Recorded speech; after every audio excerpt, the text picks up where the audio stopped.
Si nous tous on commence à nous revendiquer, moi je suis tel, on les met en avant, les combats de ma communauté, attention, on risque de tomber dans un piège. Chers amis, bonjour, j'espère que vous allez très bien. Je vais vous laisser suivre l'extrait d'une vidéo du ministre Mouyaya, Patrick, qui a organisé une conférence avec la communauté Banyamulenge au Canada, qui continue toujours à revendiquer leur congolité, alors que à chaque fois qu'un Kagame arrive à nous infiltrer, il passe toujours par eux.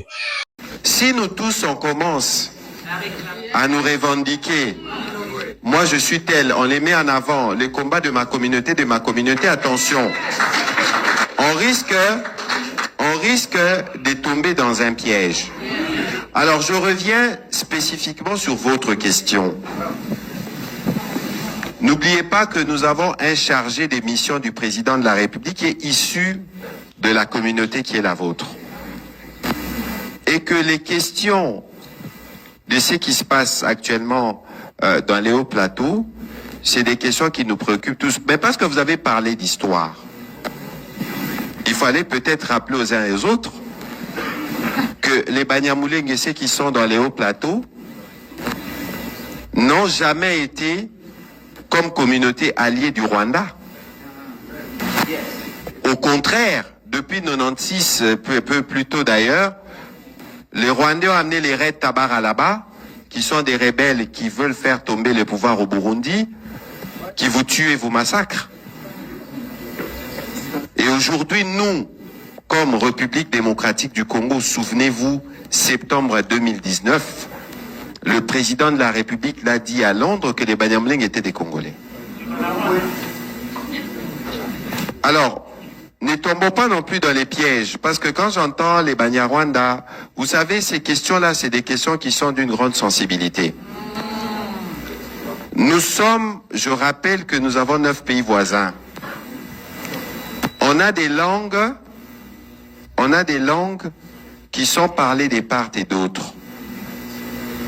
Chez nous, on peut l'appeler les Kihutu. De l'autre côté, on appelle les Kinyarwanda. Mais c'est des langues qui sont similaires. De l'autre côté, on peut appeler les Kirundi.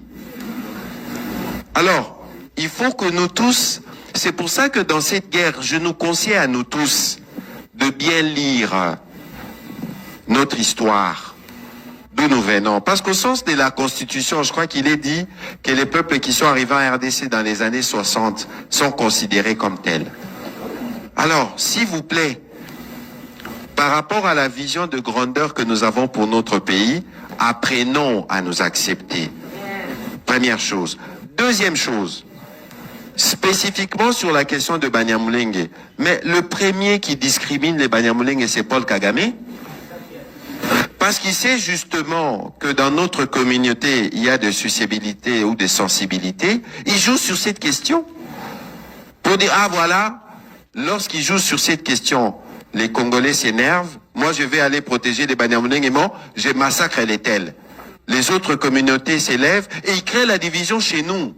Mais c'est pour ça que le président de la République, c'est les remparts contre la discrimination. Moi je suis né d'une mère ronde et d'un père kassaïen. Est-ce que je dois rappeler les chapitres des années 90? Est-ce que ça nous a aidés ou pas? Alors pourquoi nous aujourd'hui au XXIe siècle, nous sommes au Canada, un pays qui accepte d'avoir des députés congolais, noirs? Pourquoi nous voulons nous regarder sous les prismes de nos origines et penser que c'est une question qui doit nous diviser?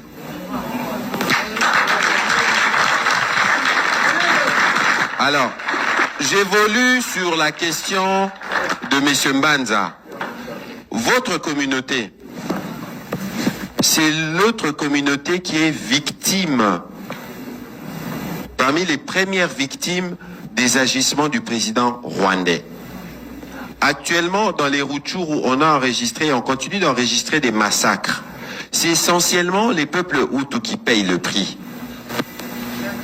Parce que, dans sa folie aveugle, les FDLR sont essentiellement des Hutus au niveau du Rwanda. et ils tuent aveuglement. Mais quelle que soit la nature de problème que nous avons ou des cohabitations de communautés, c'est pas par les armes que ces problèmes doivent être réglés. Et nous avons un président de la République qui a déjà démontré par ses mots, par ses actes, que nous voulons un Congo où toutes les tribus, les ethnies sont rassemblées pour construire la nation. Nous savons en ce moment, je devais arriver hier au Canada, je suis pas arrivé parce que j'étais à Genève, au Conseil de droits de l'homme. Monsieur le modérateur, excusez-moi, c'est des questions qui sont importantes, s'il vous plaît. Au Conseil de droits de l'homme. Si je n'avais pas cette réunion, je serais peut-être resté là-bas. Parce que nous avions une réunion avec la ministre des Affaires étrangères, les ministres de la Justice, le ministre des Droits humains, avec les nouveaux hauts commissaires aux Nations Unies pour les réfugiés. Parce que nous sommes au courant que le président rwandais et ses fils maléfiques sont en train de transplanter des populations. Nous avons des indications. Parce qu'ils savent qu'ils vont partir et amener les venins de la division. Parce qu'ils savent que c'est des questions qui sont d'une grande sensibilité. Les questions des terres. Nous, au niveau du gouvernement, on a déjà pris des ordonnances. Tous les actes qui sont posés par ces gens-là ne seront pas considérés. Et il faut pas rêver. Moi, je vais vous rassurer que même si ça prend du temps, ne pensez jamais que les parties du territoire qui sont occupées deviendront rwandaises un jour. Jamais. Ni vous, ni nous, ni nos enfants. Et d'ailleurs, quand vous lisez tous les communiqués de tous les pays de la communauté internationale et toutes les organisations, ces communiqués se terminent par dire: nous appelons au respect de l'intégrité territoriale et de la souveraineté de la RDC. Donc, qu'on ne vous trompe pas, ça va se terminer.